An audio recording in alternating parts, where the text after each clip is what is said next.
सूबे में वजीर रहे, मरकज में वजीर रहे, ऐसा क्या हो गया? मतलब ऐसा कौन सी ठेस पहुंच गई अना को कि पार्टी को कहा खुदा हाफिज? अभी कांग्रेस में बहुत से लोग ऐसे हैं, इंसल्ट सह के भी चाहते हैं कि हम चुप रह जाएं, किसी तरह मेरा वक्त निकल जाए, बच्चे सेटल हो जाए। कांग्रेस के जो लीडर्स हैं उनको लगता है कि हालात बदलेंगे, वक्त बदलेगा, पब्लिक खुद परेशान होकर के हमारे पास आएगी।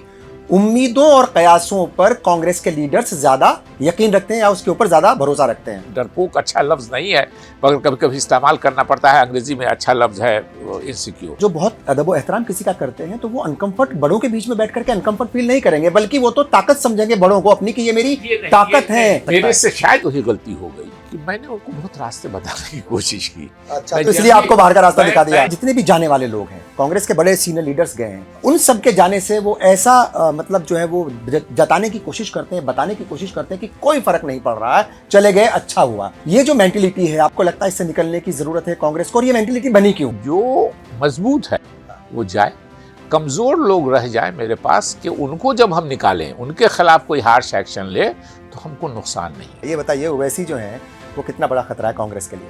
देखिए, उनकी सियासत कन्फ्रंटेशन की है, मैं उस सियासत के खिलाफ हूँ। वो अफोर्ड कर सकते हैं कन्फ्रंटेशन, इसलिए कि वो हैदराबाद की एमपी होते हैं जहाँ 68% मुसलमान ऑन रिकॉर्ड है, ऐसे 72% मुसलमान हैं वहाँ। खास मुलाकात में आप सभी का इस्तकबाल है। मैं हूँ खुर्शीद रब्बानी और ख़ास मुलाकात में ख़ास मेहमान हैं डॉक्टर शकील अहमद साहब।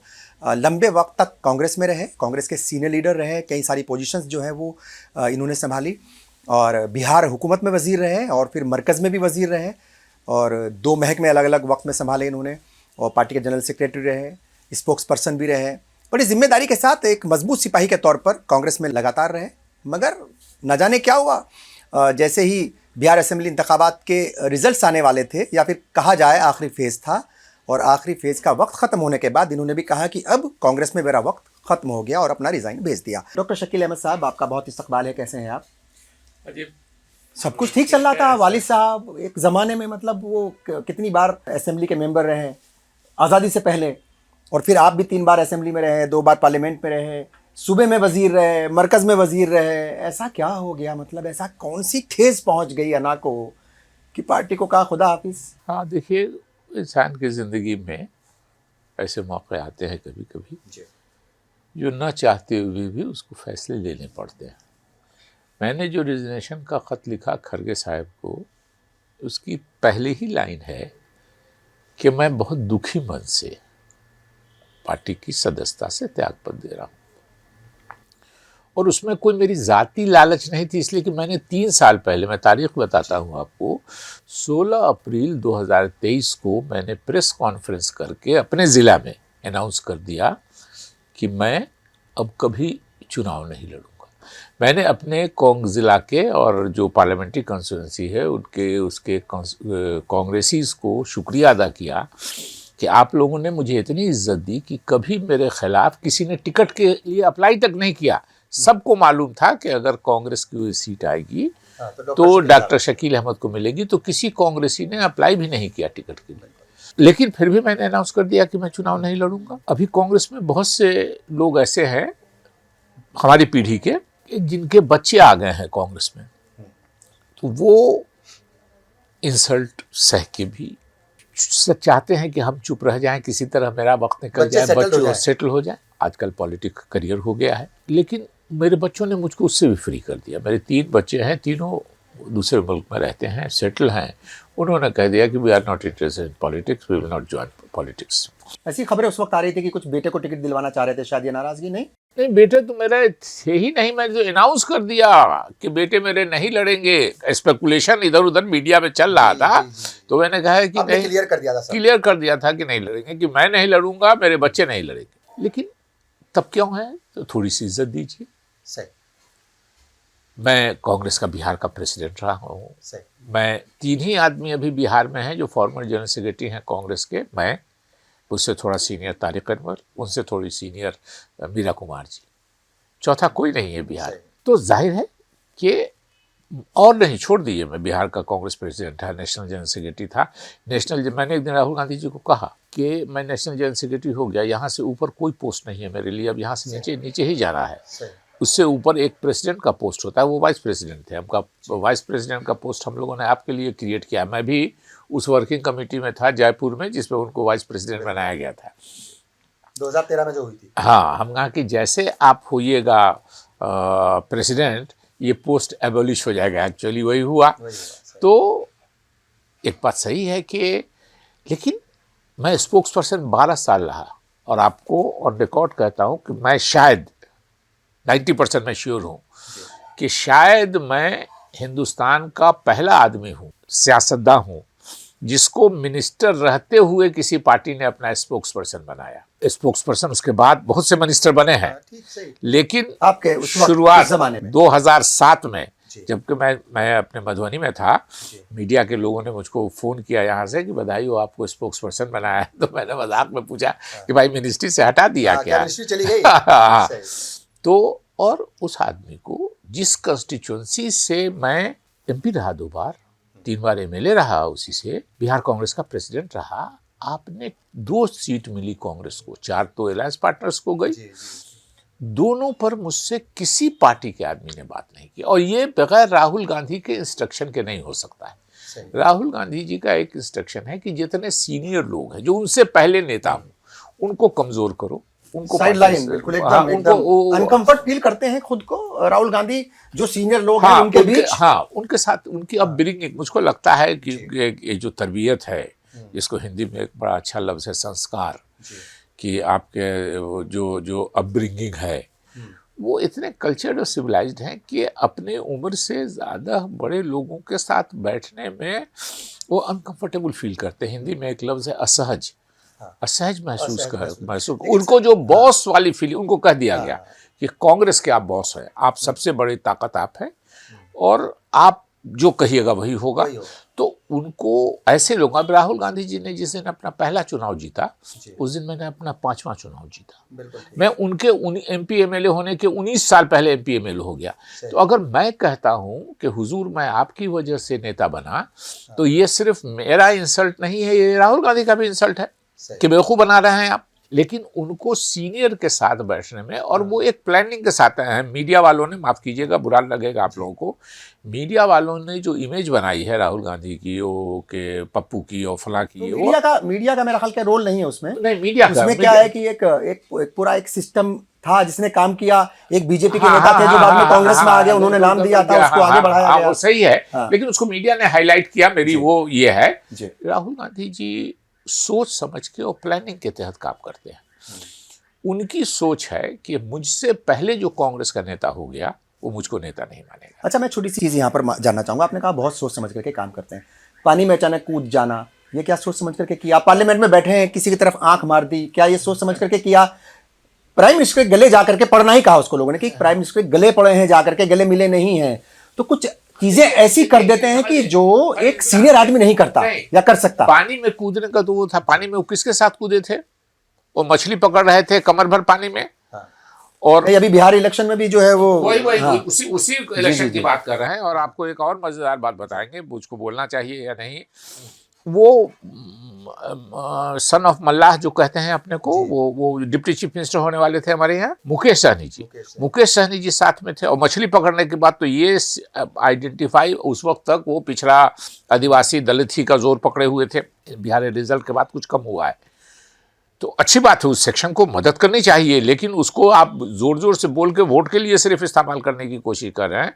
अब बताइए कि लोग हंसते हैं, सीताराम केसरी जी को ख़त्म हुए 25 साल हो गया, और 25 साल के बाद पहली बार अभी जो बिहार इलेक्शन के पहले उनकी पुण्यतिथि उन्होंने मनाई। देखिए, किसी नेता की, बहुत बड़े बड़े नेता हैं जिनकी हम लोग योम पैदाइश भी मनाते हैं, जयंती भी मनाते हैं, और पुण्यतिथि भी, योम वफात भी मनाते हैं।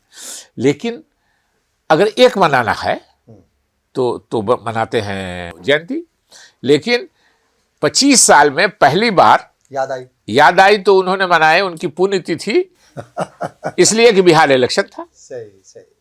जयंती तक बिहार इलेक्शन। प्लानिंग कहाँ से रहेगी सर? आपने जो कहा कि प्लानिंग करके करते हैं, तो ये प्लानिंग कहाँ है? वो प्लानिंग वो है, वो बताता हूँ कि क्या प्लानिंग, ये समझ। प्लानिंग ये है कि कैसे सीनियर्स को साइड लाइन करना है, मुझे लगता है उसको ज्यादा जोर है। हाँ, कि वो अनकंफर्टेबल, उनको जो बॉस वाली फीलिंग होती है वो बॉस वाली सर आपने एक चीज कही कि बहुत मतलब वेल कल्चर्ड हैं और बहुत अदब व एहतराम करते हैं, मगर जो बहुत अदब व एहतराम किसी का करते हैं तो वो अनकंफर्ट बड़ों के बीच में बैठ करके अनकंफर्ट फील नहीं करेंगे, बल्कि वो तो ताकत समझेंगे बड़ों को अपनी कि ये मेरी ताकत है, ये हाँ ये मुझे मतलब आगे बढ़ने का एक तरीके से मतलब रास्ते बताएंगे कि सियासत में कैसे और बेहतर किया जा सकता है। मेरे से शायद वही गलती हो गई कि मैंने उनको बहुत रास्ते बताने की कोशिश की। अच्छा, तो इसलिए आपको बाहर का रास्ता दिखा दिया। मैं जब भी जाता था मिलने के लिए तो मैं कहता, पिछले 5 साल से मैंने उनसे वक्त नहीं मांगा है, ये 5 साल पहले की बात बोल रहा हूँ। सोनिया जी से जरूर मांगा एक बार, सोनिया जी से एक बार जरूर मांगा, और सोनिया जी का मैं बहुत बड़ा फैन हूँ। जाहिर है हर इंसान में प्लस पॉइंट होता है, माइनस पॉइंट होता है, कौन बगैर दाग के है, लेकिन सोनिया जी का जो ओवरऑल ये है उसका कोई उनका हो रहा है अभी तक उन्होंने जो संभाल करके रखा है, जवाब कोई जो हिंदुस्तान कोई मुकाबला नहीं, कल्चर और तहजीब को उन्होंने अपनाया है।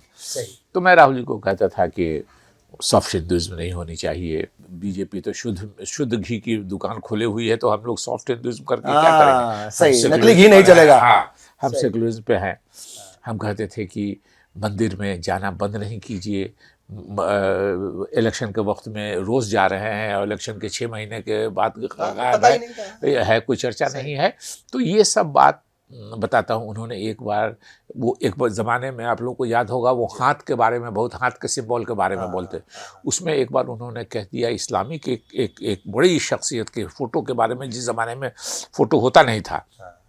मैंने उनको मैसेज भी किया और मैं मिला भी, तो मैंने कहा कि इस्लाम में पुराने इसमें तस्वीर का जिक्र नहीं कीजिए। अभी मुस्लिम समाज को ये है कि बीजेपी से नंबर 2 पे, हम अक्सर कहते हैं मीडिया वालों को कि अब राहुल गांधी भी चाहेंगे तो कांग्रेस को 2 नंबर से नीचे तो नहीं ले जा सकते हैं, सेकंड पार्टी से तो नीचे हिंदुस्तान में नहीं ले जा सकते हैं। लालू जी एक स्टेट के, नीतीश जी एक स्टेट के, उमर अब्दुल्ला, फारूक अब्दुल्ला जी एक स्टेट के, स्टालिन साहब एक स्टेट के, चंद्रबाबू नायडू जी एक स्टेट के, अखिलेश जी एक स्टेट के। ज़्यादा स्टेट्स में तो बीजेपी एक नंबर पार्टी है आज की तारीख में। हम थे कभी, आज बीजेपी है, हम नंबर 2 पे हैं। लेकिन अगर राहुल गांधी जी भी चाहेंगे तो हम नंबर 2 से नीचे तो नहीं जा सकते हैं। तो उनका एक है सोच कि मोदी जी से जब नाराज़ होंगे। हाँ, ये एक बड़ी प्रॉब्लम जो मुझे लगी है, मुझे लगता है कि ये सिर्फ राहुल गांधी की सोच नहीं है, बल्कि कांग्रेस के जो लीडर्स हैं उनको लगता है कि हालात बदलेंगे, वक्त बदलेगा, पब्लिक खुद परेशान होकर के हमारे पास आएगी। उम्मीदों और कयासों पर कांग्रेस के लीडर्स ज्यादा यकीन रखते हैं या उसके ऊपर ज्यादा भरोसा रखते हैं। ये तो लीडरशिप से होता है ना। आपको राहुल गांधी जी के पास, मेरे अपने हिसाब से, किसी कांग्रेसी नेता की सबसे बड़ी शिकायत है कि ये अपने इलाके में बहुत पॉपुलर है। जिस दिन कह दिया कि ये अपने इलाके में पॉपुलर है, उस दिन से उसको छोटा करने की कोशिश शुरू करते हैं। इसीलिए मैं कहा कि बहुत प्लान वे में करते हैं। मैं अपनी 2-3 बात आपको बताऊंगा। और किसी के कहा कि ये हमारी लुच्चा, इसको 5 आदमी नहीं है साथ में, उसको प्रोटेक्ट करना। क्यों? जो इनसिक्योर फीलिंग है, हमने, डरपोक अच्छा लफ्ज़ नहीं है मगर कभी कभी इस्तेमाल करना पड़ता है, अंग्रेजी में अच्छा लफ्ज़ है इनसिक्योर। जिस दिन कह दिया कि ये मजबूत है अपने इलाके में, वो इनसिक्योर हो जाते हैं और उसको छोटा करने के लिए। और इसीलिए जिस दिन से वो आए हैं, उन्होंने यूथ कांग्रेस और एनएसयूआई को साथ रखा है कि सीनियर लीडर्स को यहाँ निकालेंगे और एनएसयूआई यूथ कांग्रेस से लोगों को लाएंगे जो हमारे सिवा राहुल गांधी के अलावा किसी को नहीं जानता है। तो जाहिर है कि जब आप ये करेंगे तो मजबूत लोगों को, तो उनको ये है। पर वो तजुर्बा कहाँ से आएगा जो आप लोगों के पास है, जो गुलाम नबी आजाद साहब के पास था या जो दूसरे बड़े लीडर्स के पास है? अब शशि थरूर साहब भी उसी लाइन पर दिख रहे हैं। तो तजुर्बा तो उनका, शशि थरूर साहब के बारे में मैंने 10 दिन पहले पोस्ट लिखा है। मैंने वोट शशि थरूर साहब को नहीं दिया, मगर मैंने ऑन रिकॉर्ड कहा है कि मैं शशि थरूर साहब को वोट देना चाहता था। लेकिन जब मालूम हुआ कि राहुल गांधी और सोनिया गांधी जो पूरी कांग्रेस खड़गे साहब को वोट दे रही है, तो हमका वोट बर्बाद करने से क्या फ़ायदा है। और अभी 3 दिन पहले खड़गे साहब ने भी बयान दिया, भाषण दिया कि मैं राहुल गांधी और सोनिया गांधी जी की वजह से कांग्रेस का प्रेसिडेंट हुआ। तो मैं चाह के भी, मैंने ऑन रिकॉर्ड लिखा भी है मैंने, कि मैं चाह करके भी मैंने शशि थरूर साहब को वोट नहीं दिया। आपकी पहली पसंद शशि थरूर थे? बिल्कुल पहली पसंद थे। लेकिन मेरे जनरल सेक्रेटरी, मेरे इंचार्ज, जो अभी प्रेसिडेंट जो आ रहा है वो मांग रहा है वोट, कि हम लोग तो खड़गे साहब के लिए वोट मांग रहे हैं, तो वोट बर्बाद करने से कोई फायदा नहीं। मैंने दिया और मैंने खड़गे साहब के जो क्लोज के लोग हैं कह भी दिया। मैं एक ही बार, अभी तक आपको ताज्जुब होगा, कि राहुल जी से तो मैंने 5 साल में टाइम नहीं मांगा, सोनिया जी से एक बार टाइम मांगा और एक बार मिलने गया मैं खड़गे साहब से, उसके बाद फिर कभी आज तक नहीं गया और न टाइम मांगा। एक चीज़ और है सर, बिल्कुल ठीक है आपकी बात, और चूंकि मैं आपका इंटरव्यू देख रहा था उसमें भी आप कहते हैं कि सोनिया गांधी जो हैं उनसे टाइम मांगते हैं तो मिल भी जाता है, और जब वो मिलती हैं तो वो बहुत सलीके से बात करती हैं और बड़े अदब व एहतराम से और सामने वाले को इज्जत भी देती हैं। ये बताइए, राहुल गांधी बार बार एक चीज़ को कहते हैं कि जो डरपोक हैं, जो डर गए, डरने का मतलब ईडी, सीबीआई, आरएसएस, बीजेपी, जो इनसे डर गए वो चले गए, वो हमारे साथ नहीं है, नंबर एक।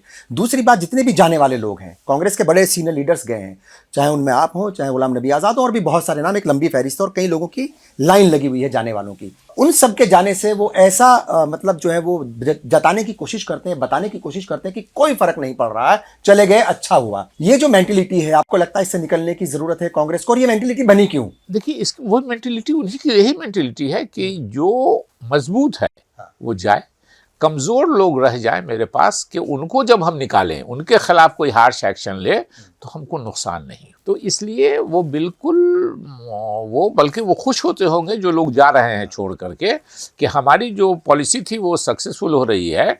तो अब आपके दिमाग में सवाल होगा कि भाई पार्टी कैसे मजबूत होगी। उनका है कि मोदी जी से जब नाराज होकर मेरे तरफ आवेंगे तो मेरी रिफ्लेक्टेड ग्लोरी में ये जो रूटलेस लोगों को हमने अपने तरफ रखा है, ये भी रिफ्लेक्टेड ग्लोरी में चमक जाएंगे। और अगर हम डूब जाते हैं, माशाल्लाह अब उनकी भी उम्र हो गई, 55 क्रॉस कर गए, 56 होने वाले हैं जून में। 55 साल में पहले राहुल जी सबको रिटायर कर रहे थे, अब खुद माशाल्लाह 55 के हो गए, ये जून में 56 हो जाएंगे। तो जो लोग हैं जमा किया है जिनको हमको अगर आएगा, मोदी जी के बाद देश के लोग मुझको बनाएंगे तो परेशान होकर के आएंगे, मतलब वही उम्मीदें और कयास। हाँ, बस उनका परेशान होकर के आ रहे हैं। तब तक हम सब जो ये है इनको किनारे। लेकिन एक बड़ी कोशिश तो बहुत अच्छी की थी राहुल गांधी ने, वो जो भारत जोड़ो यात्रा थी और भारत जोड़ो न्याय यात्रा, उसका असर भी कहीं मतलब उस वक्त देखने को मिला। तो एक तो आपने मतलब मैंने कहीं सुन रहा था, आप कह रहे थे कि बहुत ज़्यादा मेहनत नहीं करते, लेकिन वो तो मेहनत का काम था। हज़ारों किलोमीटर पैदल चले, पैदल यात्रा की, दाढ़ी बढ़ा ली, और उसके बाद जो लुक आया वो भी बड़ा अच्छा आया उनका। हाँ। बिल्कुल। और आपको ये बता दूं कि लगभग 7 किलोमीटर मैं भी उस यात्रा में उनके साथ चला था उज्जैन में। हाँ, लेकिन आप बीच रास्ते छोड़ के चल दिया। ये बीच रास्ते नहीं, वो यात्रा तो खत्म हो गई। मैं तो दूसरी यात्रा, सियासी यात्रा, मैं दूसरी यात्रा बीच में छोड़ के चला आया। उसकी कहानी कभी बताऊंगा आपको। अभी जो वो गए थे वोट चोरी यात्रा में, तो मैं कह रहा था कि नहीं, फोटो ऑप्स के लिए आप कहीं चले जाइए, खड़े हो जाइए। सोनिया गांधी जी की मेहनत बताता हूँ और राहुल गांधी जी का फ़र्क दोनों का बताता हूँ। सोनिया गांधी जी अगर दिल्ली में हैं, पार्लियामेंट नहीं है, कोई उनकी ऐसी मीटिंग नहीं है, तो वो 10 साढ़े 10 बजे से लेके 1:30 बजे दिन तक हिंदुस्तान भर से आए हुए कांग्रेस के लीडर से मिलती थी। और सोनिया गांधी जी की एक और बात बताता हूँ, मेरी बड़ी लंबी बात हुई है बहुत दिन तक। सोनिया गांधी जी आपसे एक लफ्ज़ अंग्रेजी नहीं बोलेंगी जब तक मिलने वाला अंग्रेजी नहीं बोलने लगे। और कंप्लीट हिंदी में बोलती है। मैंने उनके साथ 50 स्टेज शेयर किया हो, उनकी सारी स्पीच हिंदी में लिखी होती है। मैं खुद नहीं जानता था कि उनको हिंदी आती है। 99 में मैंने कह दिया कि मैंने बयान दिया है इस मामले में, लेकिन और सिर्फ अंग्रेजी अखबार में नहीं दिया है, हिंदी अखबार में भी दिया है। मगर वो कटिंग थी मेरे पास, हम कहा आप तो हिंदी पढ़ नहीं सकती हैं। उन्होंने मेरे हाथ से लेकर के मेरे ही अखबार, हिंदुस्तान अखबार की कटिंग थी, मेरे ही बयान मुझको पढ़ के हिंदी में सुना दिए। उस दिन से मैंने जाना कि, और बात ही वो अंग्रेजी में बात ही नहीं करेंगे आपसे जब तक आप नहीं बोलने लगी, एक लफ्ज़ नहीं बोलेंगी। सोनिया गांधी मिलती थी तो उनको जानकारी, मैं कोई बहुत बड़ा देश का नेता था कुछ थोड़े, अरे एक स्टेट का प्रेसिडेंट था, एक जनरल सेक्रेटरी था, बहुत लोग थे। लेकिन वो मिलने की वजह से, क्योंकि हमारी तारीफ करने वाले लोग भी उनसे मिलते थे और हमारी शिकायत करने वाले लोग भी उनसे मिलते थे। होता है सियासी आदमी है, तो उनको जानकारी होती थी। मुझसे कम से कम 2 मौका तो हमको याद है कि उन्होंने कहा कि शकील इस मामले में तो क्या बयान दी थी, तो बताया, मैंने एक्सप्लेन किया। शकील उससे सुनते हैं आजकल तुम्हारा बड़ा ये है, वो इसलिए था कि वो ओपन चैनल था उनका, वो सबसे मिलती थी। अच्छा, जो भी बात थी वो क्लियरली कर लिया, क्लियरिटी के साथ। बिल्कुल। और राहुल गांधी जी कैसे मिलेंगे? जैसे आपने मिलने के लिए वक्त मांगा, आप हैदराबाद के हैं, आंध्र प्रदेश के, तो उनके ऑफिस में फ़ोन किया कि भाई मिलना चाहते हैं, तो कहेंगे आंध्र प्रदेश का जो इंचार्ज है उससे बात करो। उससे बात किया कि इससे तो उसको लगा, उसको मालूम है स्टेट में कि ये हमारी तारीफ करेगा कि शिकायत करेगा कि क्या करेगा, बनती कि नहीं बनती है। हाँ, वो कह देगा कि मिलना है तो मिलेगा, वो कह दे फिल्टर्ड लोगों से मिलते हैं। आप देखिएगा, देखिए कई सोच है उनकी, जैसे मुसलमान के बाद मुस्लिम समाज के मोदी से नाराजगी है तो रहे साथ हैं, तो किसी मुसलमान को आसपास उनके फ्रेम में देखिएगा मुस्लिम, अब हमको लगता है कि ये सब जाए आएगा तो अब शुरू करेंगे शायद कि कोई उनके साथ मोटे तौर पर नहीं दिखता। अच्छा, हालांकि एक बयान कुछ साल पहले उनका छपा था अखबार में और उसके ऊपर बहुत सारी डिबेट्स हुई। उन्होंने कहा हाँ कांग्रेस भी मुसलमानों की पार्टी है। तो अगर उन्होंने ये बात कही तो फिर वो ये बात क्यों सोचते हैं कि कांग्रेस जो है वो इसलिए अच्छी है मुसलमानों के लिए, या कांग्रेस के पास मुसलमान इसलिए आएंगे क्योंकि वो बीजेपी से डरते हैं या उसके खौफ में आएंगे? उनको है कि हम अगर मुसलमान के लिए ज़्यादा एफर्ट करेंगे तो एक सेक्शन जिसको कम्युनलाइज किया गया है वो हमसे नाराज होकर दूर होगा। लेकिन ऑलरेडी दूर है वो तो। हाँ, वही मैंने इसीलिए उनको कहा कि सॉफ्ट हिंदुइज्म से मेरी उस पर कुछ तलखी भी हुई। उन्होंने कहा मैं नहीं करता हूँ सॉफ्ट, मैंने कहा कि नहीं हो रहा है, तो कुछ ये भी हुआ। लेकिन मैंने कहा कि वहाँ शुद्ध घी की, मैंने ये मिसाल दिया कि वो सड़क के उस तरफ शुद्ध घी की मिष्ठान की दुकान खोले हुआ है और आप फेंट के बेचने की बात कर रहे हैं, ये नहीं होगा। हमको सेकुलरिज्म पे बिल्कुल टाइट रहना है, रहना भी सेकुलर है और नज़र भी आना चाहिए। तो वो डरा दिया उनको लोगों ने, उनके आसपास जो लोग हैं उनको कह दिया कि नहीं। तो इसलिए मुस्लिम्स को उनको है नहीं, मुसलमानों के खिलाफ नहीं है राहुल गांधी, उनका वोट भी चाहिए। उनके बारे में राहुल गांधी को एज ए सच अंदर से कोई कहेगा कॉमनल है, मैं इसको मानने को तैयार नहीं हूँ। लेकिन पॉलिटिकल स्ट्रेटजी उनकी है जिसमें है कि मजबूत लोगों को कीजिए, जब मुस्लिम मजबूत को भी वो जिस बर्दाश्त नहीं कर रहे हैं, उनको बाहर का रास्ता दिखा रहे हैं। मैं को कह रहा हूँ थोड़ा सा एक्सप्लेन कर दूं कि मैं 2019 में इंडिपेंडेंट चुनाव लड़ गया था। 1.25 लाख के करीब वोट आए आपके? मुझको 1,31,000 वोट आया था। लेकिन वही बताता हूँ कि और जो अलायंस के 5 पार्टी के कैंडिडेट्स थे उनको वो 1,40,000, हमसे 8,000 वोट ज़्यादा था जो 5 पार्टी के थे। मैं शुक्रगुजार हूँ मधुबनी के लोगों का और ख़ास के कांग्रेस के लोगों का कि 95% कांग्रेस के लोगों ने आपको ही वोट किया, मुझको ही वोट किया और करवाया। और जो 5% ने नहीं फेवर किया उन्होंने खुल के अपोज भी नहीं किया। तो काफ़ी वोट हुआ इंडिपेंडेंट का, एक आदमी का बताना है जो पिछले 10 साल से एमपी एमएलए मिनिस्टर नहीं था। मैं 19 में लड़ा, मैं 9 के बाद एमपी एमएलए मिनिस्टर नहीं हुआ था। तो इसलिए 10 साल एमपी एमएलए मिनिस्टर नहीं रहने के बाद भी कोई आदमी 1.25 लाख वोट लाता है इंडिपेंडेंट। और अपने हर भाषण में मैं राहुल गांधी का शुक्रिया अदा करता था कि इन्होंने मेरे टिकट के लिए लालू यादव जी को फोन करवाया था मरूम अहमद भाई से कि मधुबनी की सीट छोड़ने के लिए, जो बात फैक्ट है लालू जी के अपने वजूहात थे, उन्होंने नहीं छोड़ा। तो फिर 40 सीट पर शकील अहमद के लिए उन्होंने कहा 40 सीट गड़बड़ हो जाएगी तो समीकरण ना बिगड़े इसीलिए ठीक है। लेकिन हर स्पीच में अपने इलेक्शन में राहुल गांधी जी की तारीफ करता था कि उन्होंने टिकट के लिए मेरे कोशिश किया। और मैं मनमोहन सिंह जी, सोनिया गांधी जी, राहुल गांधी जी के खिलाफ अपने गठबंधन अलायंस के किसी लीडर के खिलाफ कोई एक लफ्ज़ नहीं बोलूँगा। ये सब करके मैं भाषण करता था। उसके बाद मुझको आया 1.25 लाख वोट और राहुल गांधी जी उसके 1 महीने के बाद, वहाँ उनको कोई तारीख थी, कोई मुकदमे की तारीख थी बिहार में, पटना में, तो ये चले गए। तो शायद जल्दी वहाँ से फ्री हो गए तो ये डोसा वोसा डोसा वोसा खाने, कॉफ़ी वॉफ़ी पीने एक जगह चले गए। वहाँ इन्होंने सबके सामने ही पूछ दिया किसी कांग्रेस के लीडर से कि शकील जी को कितना वोट आया। तो कह दिया सर, एक आदमी ने वहाँ कि सर वोट तो बहुत आया, 1.25 लाख से ज़्यादा वोट आया। तो बोला कि हम लोगों को लगा कि चूँकि आप कांग्रेस के हैं, आप कांग्रेस के ख़िलाफ़ नहीं गए, इलेक्शन में के बाद भी आप एक लाइन नहीं बोले, इलेक्शन में भी उनके ये कर रहे थे। बोले कि उनको लगा कि जैसे शौक लग गया 1.25 लाख वोट सुन के। वो वही है कि कांग्रेसी मजबूत को वो नहीं, आप इसीलिए ये गौर कीजिएगा कि दूसरी पार्टियों से लोग आए हुए बहुत अच्छी हालत में हैं कांग्रेस में, ट्रेडिशनल कांग्रेस में बड़े बड़े पोस्ट पे हैं। आप दूसरी पार्टियों से आए हुए क्यों हैं कि राहुल जी को ये है कि तो दूसरी पार्टी से आया है, इसका तो कोई जड़ ही नहीं है कांग्रेस में, जब चाहेंगे इसको निकाल के फेंक। जो मजबूत जड़ वाले हैं उनको कमजोर किया जा रहा है, मट्ठा डाला जा रहा है उनकी जड़ में। ये कर रहे हैं, वो जान के कर रहे हैं। क्या है सर, मतलब जो है, चूंकि देखिए एक बार तारिक अनवर साहब भी गए नाराजगी में, एनसीपी चले गए, वापस जो है आए और अच्छी वापसी हुई, मेंबर पार्लियामेंट भी वो बन गए। और किन लोगों से बात होती है, चूंकि गुलाम नबी आज़ाद साहब भी हैं, हालांकि उनका रुख जो है वो थोड़ा प्रो मोदी है वो, और कई सारे और लीडर्स हैं जो चले गए। महाराष्ट्र में तो चीफ मिनिस्टर जो रह चुके थे महाराष्ट्र के पार्टी के, मतलब जो है वो मजबूत लीडर थे, वो भी चले गए छोड़ करके। बहुत सारे लोग गए हैं, और शशि थरूर साहब का जैसे अभी नाम लिया, और अलग अलग सूबों में कई बड़े लीडर्स गए हैं छोड़ करके। क्या कुछ आप लोगों की बात हो रही है सबसे? क्या कभी वापसी की उम्मीद है, या मतलब कुछ नई पार्टी ज्वाइन करने का है? शकील साहब के बारे में ये भी है कि क्या आरजेडी जाएंगे, जेडीयू जाएंगे, या फिर कहीं एआईएमआईएम जैसी पार्टी में तो नहीं चले जाएंगे? ये तमाम बातें हो रही हैं मार्केट में। नहीं, मैंने हाँ और मैं जब ऐलान किया 16 अप्रैल 2023 को कि मैं चुनाव नहीं लड़ूंगा, जो खड़गे जी को लेटर लिखा उसमें भी यही लिखा कि मैं कहीं दूसरी पार्टी में नहीं जाऊंगा, किसी दूसरे दल को ज्वाइन नहीं करूंगा, कभी चुनाव नहीं लड़ूंगा और ज़िंदगी भर कांग्रेस का सपोर्टर रहूंगा।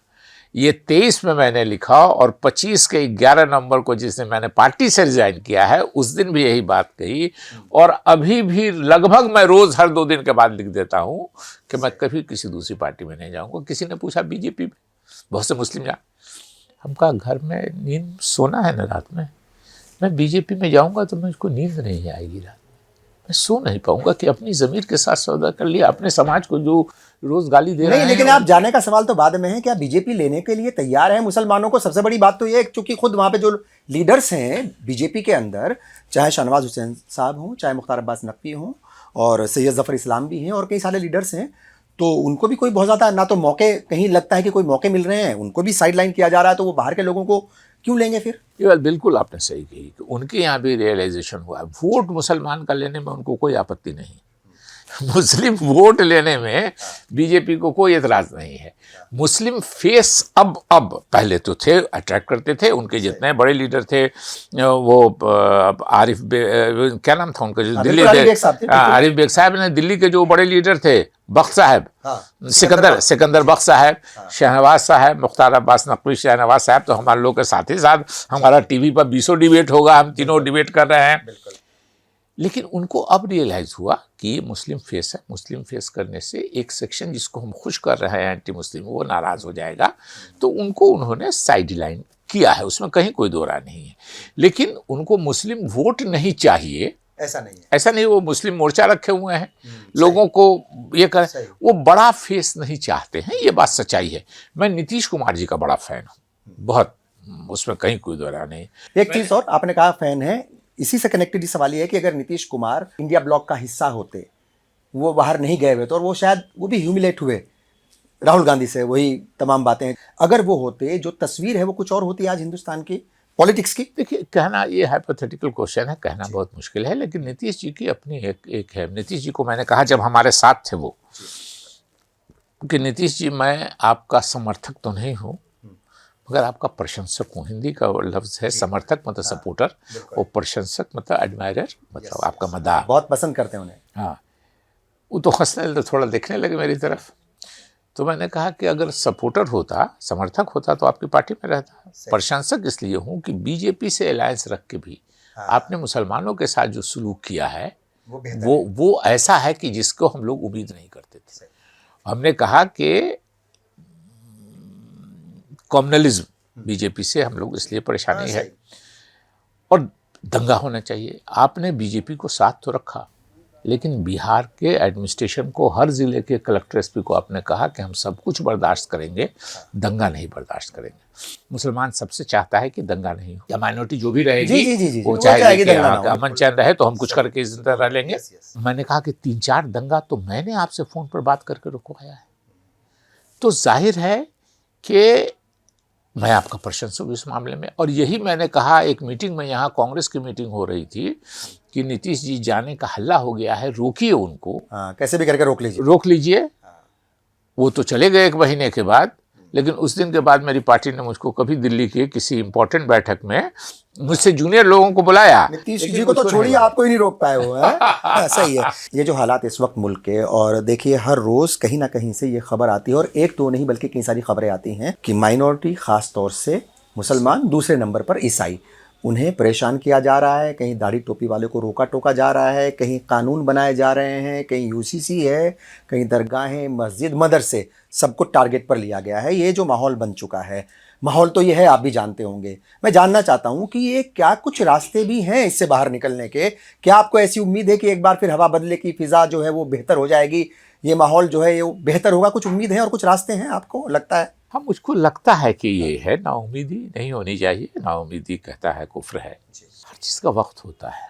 इस मुल्क को आज की जो सियासत है हुकूमत की, जो हुकूमत में लोग हैं, इस मुल्क को सबसे ज़्यादा नुकसान हो रहा है। हम पीछे चले जा रहे हैं दुनिया में। जो लोग हैं उनको वोट देने वाले, उनको ये बात समझ में नहीं आती है।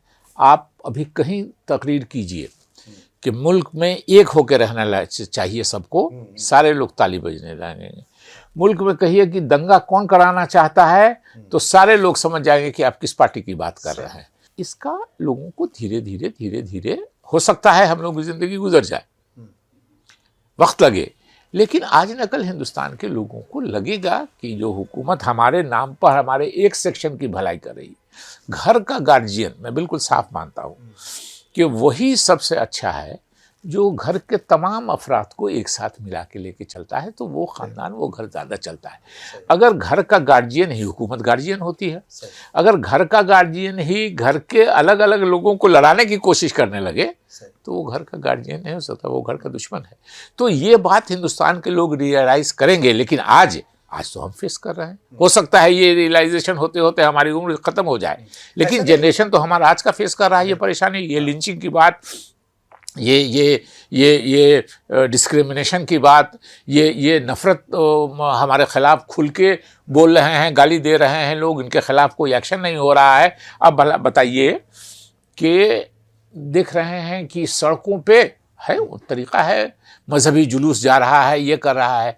12 आदमी अभी यूपी में अपने घर में नमाज़ पढ़ रहा है किसी दावत में। आज भी मेरे यहाँ 10 आदमी आने वाले हैं। अगर वो 10 नमाज़ पढ़ने लगेंगे तो 12 आदमी की नमाज़ पढ़ रहा था, उसको पुलिस उठा कर ले गई कि आपने बगैर पूछे हुए क्यों कर रहे हैं। ये जुल्म है, सरासर जुल्म हो रहा है। लेकिन उसके लिए ये कि वो नाराज़ नहीं हो जाए, हम उस जुल्म के ख़िलाफ़ आवाज़ नहीं उठावें, कांग्रेस ने यही शुरू कर दिया है कि नहीं, कहीं वो नाराज़ नहीं हो जाएं।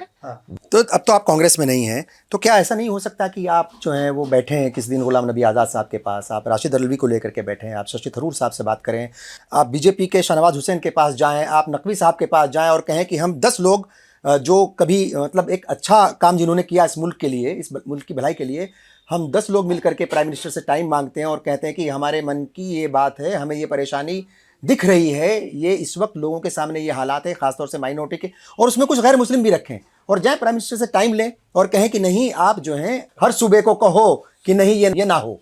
देखिए, आप वही बात कर रहे हैं जैसे राहुल जी को कह दिया जाए कि किसी कांग्रेस के का ये बहुत पुराना मजबूत लीडर है और इसको कुछ ये कीजिए, तो वो कहा ना कि उससे वो थ्रेटन फील करते हैं। क्या प्रधानमंत्री को ये बात मालूम नहीं? यही तो उनकी पूंजी है। और मालूम तो है सर, लेकिन आप किसी के पास जाएंगे, एहसास दिलाएंगे। आपने खुद कहा अभी कुछ देर पहले बात हो रही थी कि एक बार पीएम आपसे मिले, गले लगा लिया। पापी पेट का उनका स्टाइल है। उन्होंने कहा मुलाकात, मैं उस वक्त वो पीएम नहीं थे, मैं समझता था मेरी एक मुलाकात है उनसे, कुछ कोई बात की, लेकिन एक बार पहली बार जो मिला तो मैं समझता था कि मोदी जी उसको नहीं पहचानते हैं, तो मैंने हाथ मिलाया, मैं कहा मैं शकील अहमद, मैं कह रहा हूँ मैं शकील अहमद, और वो कह रहे हैं कि आप मेरे बारे में बहुत ख़राब बात भूलते हैं। मैं मिनिस्टर भी था गवर्नमेंट ऑफ इंडिया में और स्पोक्स पर्सन भी था। मैंने कहा कि मेरा काम ही आपके बारे में ख़राब बात बोलना। तो अलर्टनेस उनका है, तो उनको मालूम नहीं है, आप तो उनको कन्फर्म करने जा रहे हैं कि वही उनकी पूंजी है। अब कहिएगा क्या कहते हैं कि क्या घास से दोस्ती कर, घोड़ा घास से दोस्ती करेगा तो खाएगा क्या? दूध की रखवाली जो है वो बिल्ली से नहीं कराई जा सकती, आप ये कह रहे हैं। तो उनको मालूम है कि कोशिश तो की जा सकती है। बीजेपी के तमाम जो मुस्लिम लीडर्स हैं या जो सेकुलर फेस हैं वहां पर भी, उनके साथ मिलकर के आप टाइम ले पीएम से। वो बेचारे हैं, उनका एक जमाने में इम्पोर्टेंस था कि फेस वैल्यू के लिए भी लोग कहते थे कि हम हैं। अब जब आप खुल के कहने लगे मन से कि हम एंटी मुस्लिम हैं, तो अब मुसलमानों का बड़ा फेस रखे हुए हैं। सिर्फ निकाला नहीं है मुख्तार अब्बास नकवी साहब को, शाहनवाज साहब को, यही मेहरबानी की है। कोई बहाना निकाल के कोई बहाना, क्योंकि शाहनवाज हुसैन साहब तो बिहार से ही हैं और मिलना जुलना भी बहुत रहता है उनका, लोगों से ताल्लुकात रखते हैं वो, तो आपकी बातचीत होती है। और क्या कभी इस मसले पर भी बात होती है कि ये हो क्या रहा मुल्क? नहीं, अब उनकी वो वो दुखती रख है उनकी ना। हाँ। मैंने तो अभी रिजाइन किया तो लोगों को मालूम हुआ कि कांग्रेस में मैं घुटन महसूस कर रहा था, ये कर रहा था, इसीलिए। लेकिन उनके बारे में तो सब जानते हैं कि बीजेपी ने साइलेंट कर दिया नॉन मुस्लिम फेसेस को, तो वो उनका वीक पॉइंट है। तो किसी के वीक पॉइंट पर टच करके उसको शर्मिंदा नहीं करना चाहिए। तो इसलिए हम प्लेन में ट्रैवल किए हैं साथ, हम लोग फ्लाइट से उतर के बस में साथ बैठ करके आए हैं। वैसे टीवी डिबेट पर तो मैं 2500 डिबेट में हम लोग साथ हैं, और बहुत कल्चर्ड और सिविलाइज्ड है। ठीक है, पार्टी गलत चले गए हैं, वो उनका अपना फैसला है, उनका अपना ज़मीर है, लेकिन इंसान की हैसियत से मैं राहुल गांधी जी के बारे में भी कहता हूँ कि इंसान की हैसियत से कल्चर्ड है, सिविलाइज्ड है। हम लोग ट्रैवल किए छोटे फ्लाइट में, हेलीकॉप्टर में, गाड़ी में, जो खाते हैं वही दूसरों को खिलाते हैं, यहाँ तक कि पायलट और जो टेक्नीशियन रहता है उस सब में नहीं कोई ये है। कांग्रेस के जो सीनियर लीडर्स हैं उनके बारे में है कि ये हमको नेता नहीं मानेगा, इसलिए इसको घर में। मैं वही कहता हूँ कि सोनिया गांधी जी ने इतने कांग्रेस लीडर्स को, राजीव गांधी जी की कांग्रेस, नरसिम्हा राव जी की कांग्रेस, सीताराम केसरी जी की कांग्रेस को अपने कांग्रेस बना लिया, सोनिया गांधी कांग्रेस बना लिया। लेकिन राहुल गांधी जी सोनिया गांधी की कांग्रेस को भी अपनी कांग्रेस नहीं बना सके। ये तो नाकामी है, लेकिन उनकी उसी को मैं कामयाबी समझते हूँ। कामयाबी उनकी दो हिसाब से है कि इन सबको हटाओ, मेरा राहुल राहुल राहुल राहुल करने वाले लोगों को साथ में जमा करो। अब एक इंसिडेंट आपको भी बताते हैं, अभी 2 महीना पहले का। अभी वोट चोरी वाली यात्रा में गए थे।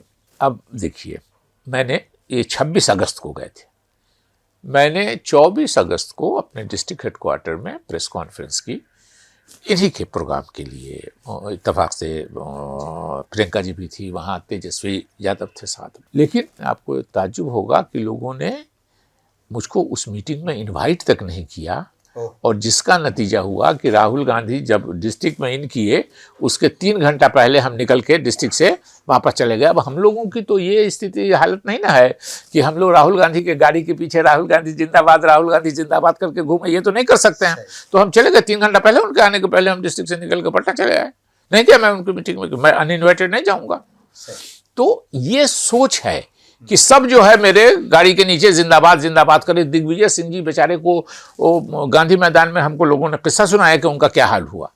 इतने सीनियर लीडर, चीफ मिनिस्टर, और जिन दिग्विजय सिंह ने मुझको एक दिन कहा आज से 25 साल पहले कि शकील भाई, नेहरू गांधी खानदान को कभी नहीं छोड़िएगा, वो दिग्विजय सिंह जी का ये हाल किया। और जिनको कहा गया शुरू में कि सियासी गुरु भी थे, ये जो हालात हो गए हैं कांग्रेस के, क्या लगता है कि वापसी होगी? और क्या लगता है कि अगर राहुल गांधी की जगह प्रियंका गांधी का चूंकि जिक्र होता है, वो एक सुलझी हुई लीडर के तौर पर, एक समझदार और संजीदा लीडर के तौर पर दिखती भी हैं। 67 वाली जो 1967 वाली जो कांग्रेस है, क्या उसकी वापसी आपको लगता है कि हो पाएगी? देखिए, प्रियंका जी से मेरा बहुत कनेक्शन नहीं है। एक बार उन्होंने मुझको फ़ोन किया था बहुत दिन पहले कांग्रेस के एक प्रोग्राम में जाने के लिए, उसके बाद मुलाकात हो गई, आदाब सलाम। लेकिन ये बात सही है कि वो बहुत पॉपुलर हैं, वो बहुत आर्टिकुलेट हैं, वो बहुत अच्छा बोलती हैं, लोगों को साथ लेके चलने की टेंडेंसी लगती है मुझको। तो इसलिए उनकी शख्सियत में, लेकिन ये तो उनके घर का फैसला है ना कि कौन आगे रहेगा। आज की तारीख में सोनिया जी हमेशा कहती थी, जब भी हम लोगों से बात हुई तो कहती थी राहुल राहुल राहुल। तो जाहिर है कि उनकी पसंद वो थे। राहुल गांधी जी और में कौन रहेगा, प्रियंका गांधी जी में कौन रहेगा, ये उस घर का फैसला है। कांग्रेस के जितने लोग हैं, ये कहने में हमको कोई झिझक नहीं है कि वो नेहरू गांधी खानदान में जो भी रहेगा उसको ट्रस्ट है कांग्रेस के लोगों को, उनमें, उनको वो चुन लेंगे। हाँ, इन तीनों में अगर डिफरेंसेस हुए तब लोग स्प्लिट होगा, तब कौन किधर जाएगा ये कहना मुश्किल है। उसमें मुझको लगता है प्रियंका जी का पल्ला भारी पड़ जाएगा। लेकिन वो भाई बहन में इतना अटैच्ड हैं वो लोग, जो हम लोग जानते हैं, हम नहीं समझते हैं कि ऐसा दिन है। बिल्कुल ठीक है। लास्ट के 1-2 सवाल और हैं। एक तो ये कि डॉक्टर मनमोहन सिंह के साथ आपने काम किया बतौर वजीर, और 2 मिनिस्ट्रीज आप संभाल रहे थे MOS के तौर पर। उनके बारे में ये कहते हैं डॉक्टर मनमोहन सिंह के कि कमज़ोर प्राइम मिनिस्टर थे, और फिर जो भी कुछ हुआ, अन्ना आंदोलन, उसकी वजह से सरकार गई, बल्कि कांग्रेस ही चली गई। क्या कहेंगे, चूँकि आप काम कर रहे थे उनके साथ, जिस तरीके से उनकी तस्वीर बनाने की कोशिश की जाती है? देखिए, मनमोहन सिंह जी की शख्सियत ऐसी थी और इतना साफ साफ सोच के आदमी थे, मैं समझता हूँ कम लोग होंगे। लेकिन मुझको ये कहने में कोई झिझक नहीं है अब कि मनमोहन सिंह के खिलाफ भी साजिश हुई। मैंने आज से उनके कांग्रेस छोड़ने के उनकी नहीं 26 दिसंबर को उनकी पुण्यतिथि है, यानी यौम वफ़ात है। उस दिन भी मैंने नोट लिखा है, मेरे फेसबुक पर पढ़िएगा। मैंने लिखा है कि मनमोहन सिंह कांग्रेस में जिन लोगों पे ट्रस्ट करते थे उन लोगों ने भी उनके साथ 2009 के बाद खासतौर से आपने जिक्र किया है। धोखा ऐसा क्यों? और वो कौन थे बताएंगे कभी, वो लंबी बात है कि उन लोगों ने भी उनके साथ अच्छा नहीं किया। लेकिन मैं लिख देता हूं, जो कुछ ऐसी कंट्रोवर्शियल बात होती है तो लिख देता हूं कि वो कहानी फिर कभी मैं लिखूंगा, कभी लिखूंगा मैं। ठीक है। इम्पॉर्टेंट बात यह है, चूंकि मैं आपका वो देख रहा था, कई सारे सोशल मीडिया हैंडल जो हैं, बहुत सारे फोटोज, बहुत सारी चीज़ें आप शेयर करते हैं ये बता करके ये व्हाट्सएप से ली गई है। व्हाट्सएप यूनिवर्सिटी का जिक्र बहुत होता है, तो क्या शकील अहमद भी, क्या डॉक्टर शकील अहमद भी व्हाट्सएप यूनिवर्सिटी के चंगुल में फंसे हुए हैं? अच्छा, एक बात बता दीजिए कि आपको इतनी देर मुझको बात आपने की, एक गलत बात आप इसमें बता दीजिए। व्हाट्सएप यूनिवर्सिटी में तो ज़्यादा गलत बातें होती हैं, अगर व्हाट्सएप में कुछ अच्छी बातें भी होती हैं। सोशल मीडिया में सारी चीज़ें गलत नहीं होती हैं, कुछ अच्छी भी होती हैं। तो आपका जजमेंट है, हिंदी में कहते हैं आपका विवेक है, हिंदी में शब्द कुछ अच्छे हैं, आपका विवेक है, तो आपको फैसला करना है। तो आप एक चीज़ बता दीजिए कि मैंने जो 1 घंटे आपसे बात की, हम लोगों ने आधे घंटे से शुरू किया था, लगता है 1 घंटा हो गया, कि एक भी बात गलत व्हाट्सएप यूनिवर्सिटी वाली गलत ऐसी बोली मैंने आपको? नहीं, बिल्कुल ठीक है। ये बताइए, ओवैसी जो है वो कितना बड़ा खतरा है कांग्रेस के लिए, या क्या देखते हैं ओवैसी को एज ए लीडर? मैंने हम लोग 3 साल बैडमिंटन साथ खेले हैं इसी दिल्ली में। ओवैसी की जो लीडरशिप और जो उनकी पार्टी है, कैसे देखते हैं? असदुद्दीन ओवैसी साहब, इत्तफाक से मैं उनके वालिद मरहूम सलाउद्दीन ओवैसी साहब के साथ भी एमपी था और असदुद्दीन ओवैसी साहब के साथ भी एमपी था। देखिए, उनकी सियासत कन्फ्रंटेशन की है, मैं उस सियासत के खिलाफ हूँ। वो अफोर्ड कर सकते हैं कन्फ्रंटेशन, इसलिए कि वो हैदराबाद की एमपी होते हैं जहाँ 68% मुसलमान ऑन रिकॉर्ड है, ऐसे 72% मुसलमान हैं वहाँ, और इतने पैसे वाले ये लोग हैं। तो हैदराबाद को सेंटर में रख के पॉलिटिक्स आप हिंदू मुस्लिम लड़ा सकते हैं, लेकिन बीजेपी को फायदा होता है, वो हैदराबाद की पॉलिटिक्स करते हैं ओवैसी साहब, मेरी अपनी सोच से। पूरे मुल्क में हैदराबाद की पॉलिटिक्स करते हैं, लेकिन पूरा मुल्क तो हैदराबाद है नहीं, पुराना हैदराबाद, तो बीजेपी को उससे फायदा होता है। ओवैसी साहब को कोई कहता है बीजेपी का एजेंट ये वो, हम उसको नहीं मानते हैं, लेकिन उनके पॉलिटिक्स से बीजेपी को फायदा होता है। वो खुशकिस्मत हैं कि टीवी वाले ज़माने में पैदा हो गए हैं, बीजेपी पूरे मुल्क के टीवी चैनल को वहाँ भेज देती है। और हैदराबाद में जो हिंदू मुस्लिम करके अपने एमपी बनने के लिए करते हैं, उनके वालिद भी वही करते थे। या 65% जो उनके भाई जहाँ से जीते हैं, कौन चंद गुट्टा की क्या जगह का नाम है, वहाँ भी 65% मुसलमान हैं। तो वो कहते हैं कि 15 मिनट के लिए पुलिस को हटा लीजिए। भागलपुर में, भागलपुर का रहने वाला हूँ, भागलपुर में जो इतना ज़्यादा मैसेकर हुआ, वो उसकी सबसे बड़ी वजह थी कि पुलिस वहाँ, मैं लिखूंगा उस सब पे लिख रहा हूँ कि पुलिस वहाँ हड़ताल में चली गई एसपी के ट्रांसफ़र के अगेंस्ट में। तो उसकी वजह से मुसलमानों को इतनी परेशानी हुई। तो हर जगह जो है वो ओवैसी साहब का जो हैदराबाद या उस पार्लियामेंट्री कंस्टिट्यूंसी में या उस असेंबली में जहाँ 65%, जहाँ 60% मुसलमान है, वो नहीं है। हिंदुस्तान में 15% मुसलमान हैं, लेकिन लोग तो उनको सपोर्ट कर रहे हैं। और यही वजह है कि लगभग बिहार की बात हम करें तो लगभग उतनी सीटें, 1 सीट का फर्क है, उतनी कांग्रेस ने जीती, जो देश की सबसे बड़ी पार्टी, दूसरी सबसे बड़ी पार्टी है, सबसे पुरानी पार्टी है, उतनी ओवैसी जीते। और अगर महाराष्ट्र के जो है ये जो ज़मीनी इंतखाबात हुए हैं, जो नगर निकाय और बीएमसी के चुनाव हुए हैं, वहाँ पर भी देखिए 100 से ज़्यादा सीटें, 125 के करीब सीटें जीती। देखिए, इस मुल्क में मैं अक्सर कहता हूँ कि किसानों की हालत बहुत ख़राब हो रही है। बीजेपी कहती है हम हिंदू के सपोर्टर हैं, तो किसान कौन है सबसे ज़्यादा? हिंदू। तो सबसे ज़्यादा नुकसान किसका हो रहा है? बेरोजगारी है सबसे ज़्यादा। 45 सालों 40 सालों में सबसे ज़्यादा बेरोजगारी। सबसे ज़्यादा बेरोजगार कौन है? ठीक, हिंदू समाज के लोग। सबसे ज़्यादा आबादी जिसकी ज़्यादा होगी वो रहेगा। लेकिन एक सेक्शन है कि मोदी जी बीजेपी जी कर रहा है, तो वही हालत है। मैं अक्सर कहता हूँ कि अगर मुसलमान पसंद करेगा कॉमनल लीडर्स को, जो अपने को प्रोजेक्ट करते हैं, मैं उनको कॉमनल नहीं मानता कि वो अपने वो पॉलिटिक्स वो हैदराबाद की कॉन्स्टिट्यूंसी के लिए करते हैं, लेकिन अगर उनको पसंद करेगा तो हिंदू समाज का लोग मोदी जी और योगी आदित्यनाथ जी को क्यों नहीं पसंद करेगा? सही। आप सेकुलर हैं तो सब तरफ से रहिए कि नहीं हम कॉमनल रहेंगे, आप सेकुलर रहिए, ये तो नहीं हो सकता। आपको सेकुलर होना पड़ेगा। जो मुसलमान, मैं बिल्कुल मानता हूं कि खुल के कन्फ्रंटेशन और कम्युनलिज्म की बात करता है, वो अंदर से मोदी जी की और बीजेपी की मदद करता है। जो मेल मिलाप मोहब्बत की बात करे, जो सबको साथ लेके चलने की बात करे, वही आपका हमदर्द हो सकता है, वही इंसान का हमदर्द हो सकता है, वही सोसाइटी का, वही मुल्क का हमदर्द हो सकता है। बिल्कुल ठीक है। आखिरी सवाल, क्या है मुस्तकबिल की स्कीम्स, क्या भविष्य की योजना है डॉक्टर शकील अहमद साहब की? अल्लाह मुझ पर बड़ा मेहरबान है, मुझ पर बहुत मेहरबान है अल्लाह। मैं जितना शुक्र अदा करूँ कम है। मेरे बच्चे, जिस दिन से मैंने ऐलान किया कि मैं चुनाव नहीं लड़ूंगा, मेरे बच्चे मुझ पर दबाव डाल रहे थे कि आप अपनी किताब लिखिए। मैं कहता था कि भाई मैं इतना बड़ा आदमी नहीं बन सका कि मेरी कोई बायोग्राफी खरीद के पढ़ेंगे, और उसके लिए हम एक नौजवान हैं आरिफ, वो मुझ पर लिखने को 2 किताब 2 वॉल्यूम में उन्होंने, अमीर शरीयत थे सैयद निज़ामुद्दीन साहब बिहार के, उन पर 2 वॉल्यूम में इतनी ज़ख़ीम किताब लिखी है। ETV में ही थे आरिफ, वो लिखना भी शुरू भी किया है उन्होंने, वो कर भी रहे हैं अभी ट्रांसलेट। लेकिन मैं कहता था कि नहीं, किताब नहीं, अब किताब के लिए राइटर को बुलाइए, बैठा लिए, लंबा वक्त, दिमाग में कुछ निकल गया, पब्लिशर खोजिए, उसको भी तो ये सब मैंने एक तरह से दिल में रिजेक्ट किया था। बच्चों को कहता था कि हाँ ठीक है, मैं कौन मेरा खरीदेगा ये।